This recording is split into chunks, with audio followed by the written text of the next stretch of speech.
Hey everyone, welcome back to a pickup video here. Got quite a bit to show, mostly new though. With retro game prices, I'm finding it that they're just too high for me to buy, but not high enough for me to consider selling. After having watched comic videos for a little bit, YouTube started recommending comic speculation videos, which led to video game speculation. And I've never bought a graded game, but I will say if you're sitting on a sealed copy of something and you can pay off, 4 months of your mortgage with it, go crazy. If someone wants to pay you $100,000 for a sealed Tomb Raider 1, more power to you. I'm happy for you. You can kind of tell that market is not really what I would consider the market I'm in, or you are if you're watching this, because a sealed Silent Hill 1 in great shape went for $900. And if you had the choice between a sealed perfect copy of that or Tomb Raider 1, in terms of collectability, from where I'm standing, the Silent Hill 1 is much harder to come by. But for the general audience, yeah, Tomb Raider is a bigger deal. So I found a few channels. Some of them are small. I guess video game channels kind of small in general. But the most has like 4,000 or 5,000. And they just follow kind of the trends in terms of sell prices and stuff. They don't take it too seriously. More of a hobby, kind of like I do. It's interesting. But the people who take it really seriously, like they're Scrooge with the corn prices and A Christmas Carol, I cannot watch those. It's just so goofy to me. But I did pick up a few comics, but the ones I want to show are from this one particular artist. I have to link his Instagram down below. I will say it gets a little gruesome and risque. Some of the stuff is really innocent and some is gross, but this is for a comic called Technicolor Horror, or Tales Told in Techno Horror.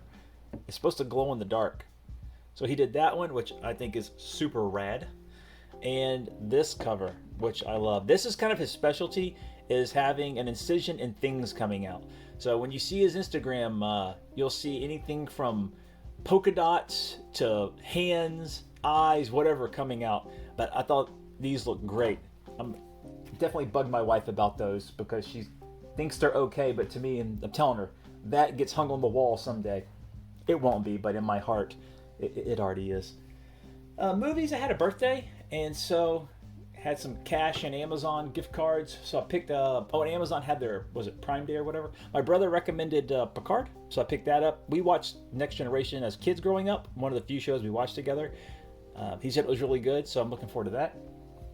And I picked up Robot Carnival. This is an anthology with a very loose wraparound story about this automatic robot carnival making its way through like a post-apocalyptic desolate landscape with all this pomp and fireworks and brass bands playing while there's no one around to watch it.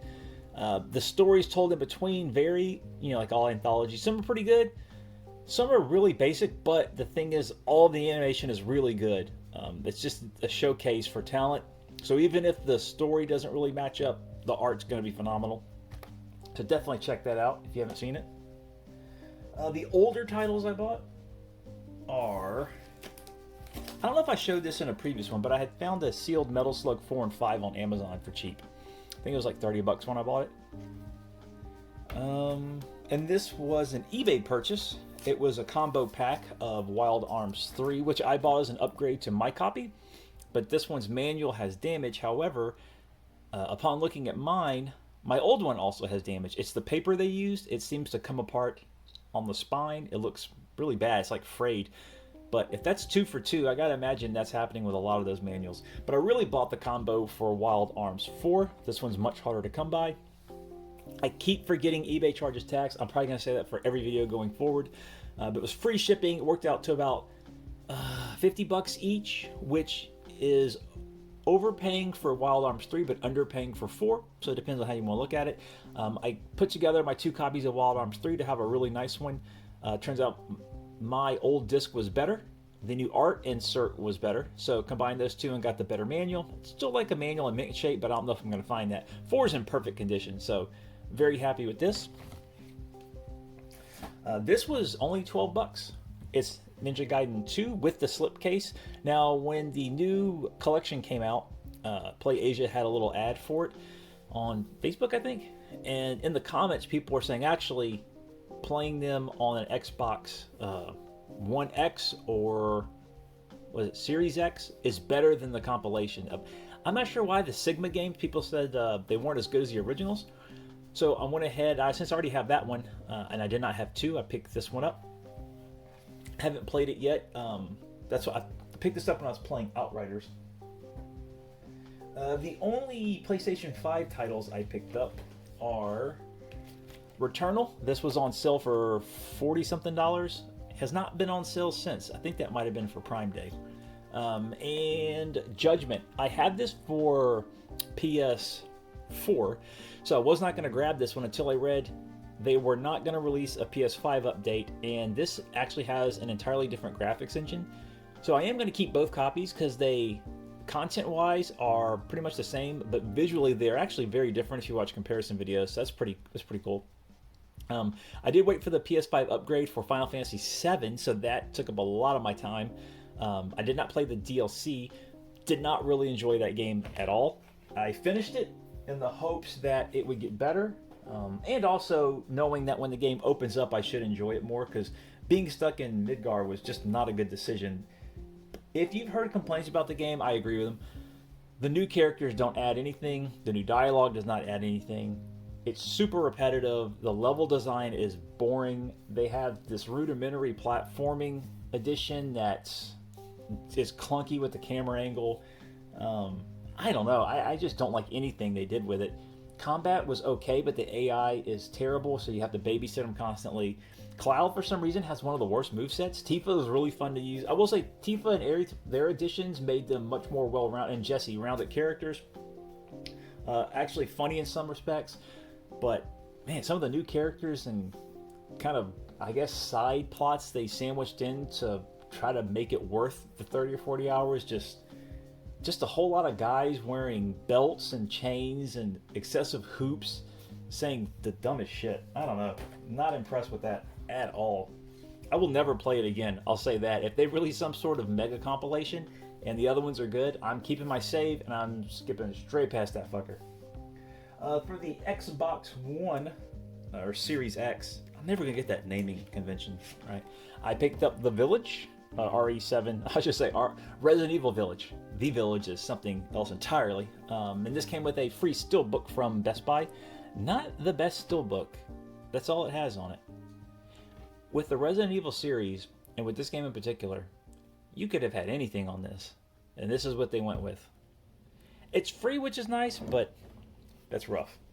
And the only reason I picked that one up over the PS5 version is because I read it had better performance. But speaking of the PS and Resident Evil, I did go ahead and grab 5. These were really cheap, $14 to $17 on eBay, Amazon mixture. I also grabbed 6, but it came as a greatest hits. Nothing like that's bad with that. It's very red, and that doesn't fit with anything else. So I'm gonna play that one. I ordered another one, and the guy emailed me before he even sent it to me and said, "Hey, this is the greatest hits. Do you mind?" I said, "No, thank you." Not that they're expensive, but I do like stuff to match. I might not ever buy it, to be honest, because I picked up 5, and I remember playing some of 6. Not a huge fan, but before I get to 8, I kind of want to play through the series. And these were also really cheap. Revelations 2 and Revelations 1. I have played the 360 version of Revelations. Really enjoyed it. Kind of a highlight of the series at that time for me. So I'm looking forward to replaying it. It wasn't that long, and it's got these really fun, that fun post-game like mercenary thing for replay value. So it shouldn't take me long to get through those. Enjoyed those a great deal way back when. Looking forward to going through them again. This was $14 or $19. It was a GameStop exclusive, Doom 3 VR edition. Disaster Report 4. This keeps going down in price. This was hard to find for a really long time. Went up to $100 and something. The one day I was looking on Best Buy, I think, and they had it for $50. I checked Amazon. It was $48. Did not have it in stock at NIS store. Checked back. It went down to mid 40s, low 40s. I think I bought it at $38 or $39. I checked the other day and it was actually 38 something, like 50 cents less than when I bought it. So if you're wanting to try this, definitely grab it. They must have had a second printing or something, but very happy to see it cheap. Picked up Shin Megami Tensei 3. Have not gotten to that. I'm assuming that's going to take a very long time. And with 5 coming out, I'm going to devote a lot of time to it. So depending on when I beat, I'm playing Valkyria Chronicles 1, trying to go through that series from the beginning. Might try to squeeze that in the middle, but that might have to wait till after 5. And got a copy of Rez. I Am 8-Bit released an updated version, so I grabbed that. You cannot beat Rez with the PSVR. Pixel Love released this really nice collector's edition of King of Fighters 14. I'm a massive fan of this game. Unfortunately, no one I know plays it, but I still go back to it. I have the downloadable version on PS4, which now works on 5. But here comes the cat. Nope. Get off. And she's not getting off. There we go. And now she's mad. Anyway, this is a very nice collector's edition. Have the AES style snap case, a bunch of extras inside, art book, soundtrack, the works. I was really excited to get this. She's so mad she's going under the bed. All right, fussy. I was really excited to get this until the reviews came out and people were not very excited about it. So that really dampened my enthusiasm. But R-Type Final 2, I watched, was it Shoot 'em Up Junkie, Shump Junkie. He does a lot of stuff on Cotton and PC Engine shooters. He talked about it. Normally he's really enthusiastic, so to have him be not quite as this kind of, made me leery. And other reviews came out and, very lukewarm reception.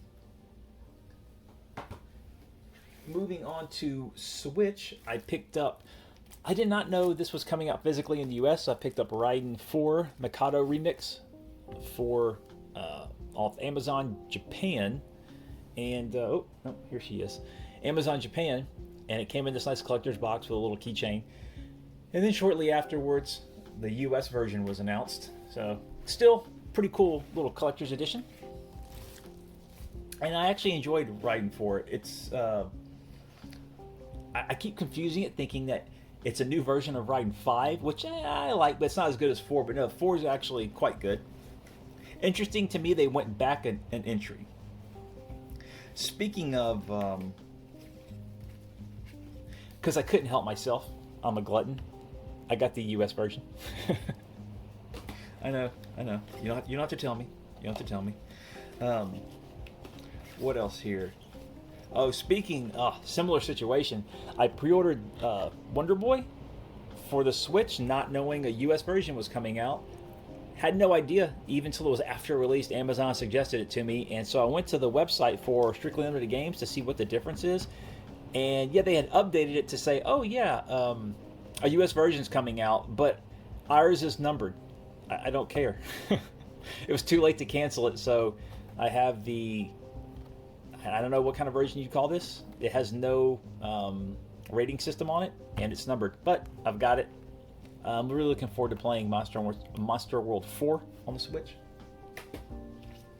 Had to grab Darius Cosmic Revelation. Big fan of the series, and I'm enjoying these later ones. It's got Darius Burst EX Plus, another Chronicle, Darius HD, and the Game Boy version. This is from Strictly Limited as well. Release number 38 in their library. That's pretty cool. This is one I've never played, but Dustin Kreis and Doom Waves were really big fans of it back in the Another Gaming Podcast days, and Limited Run put out a physical version, so grab To the Moon. And of course, because it's Zelda, grab Zelda. Another limited run title I thought looked and sounded super cool is Panzer Paladin. It's a platformer. Normally I'm not a big fan of platformers, but the look to it, the style, the music, the trailer made it seem great. Have not played much Switch. Mine isn't even charged because my wife has the docking station for Animal Crossing, but like I said, I've been busy with other stuff. This was a pre-order a long time ago. I completely forgot existed. What the Golf? And looking at it, yeah, it looks okay. I must have found something interesting about it back then. And I picked up a physical copy of Saga Frontier Remastered. This is from Video Game Canada, which is much cheaper than importing from PlayAsia, so thank you very much to them. I've read very positive things about this. I'm going to have to go on a Switch rampage soon, because I keep sticking with the PS4. I tell you, the PS5 having backwards compatibility keeps that thing constantly turned on. And whenever I'm taking a break from it, I just jump to the Game Pass on the Series X. And so the Switch is really not getting a whole lot of attention. As you can see, I have a lot to get through. Haven't sold anything. I know I mentioned in a previous video. I was looking to move some stuff on, and I actually still am, but things are still hectic here. My parents' house is not even close to being done, so I have a lot of their stuff scattered all over my house. My stuff is scattered. Just got back from a contractor last week who's finally going to come fixing hurricane damage. So now we have to move stuff out of even more room. So everything's up in the air. I have drawers filled. The games are scattered. There's no cohesion to any of the libraries. So I do still want to move some of my limited run stuff on, thin out some of my PS4 collection, but I'm not sure when I'm going to get the time to that. To be honest, time to do that. To be honest. Hopefully soon, because it is very messy here and my wife is starting to get increasingly annoyed, so I gotta get on that, which I understand, because if I was her and I'm walking in every room and I'm just seeing video games and movies and stuff, I'd be like, what the hell are you doing? You know we have a space issue and you keep buying stuff, so I'm definitely gonna get on that. Hopefully I will soon, but that's what's been going on here. Hope everyone's been doing well, having a good time, and I will talk to everyone later.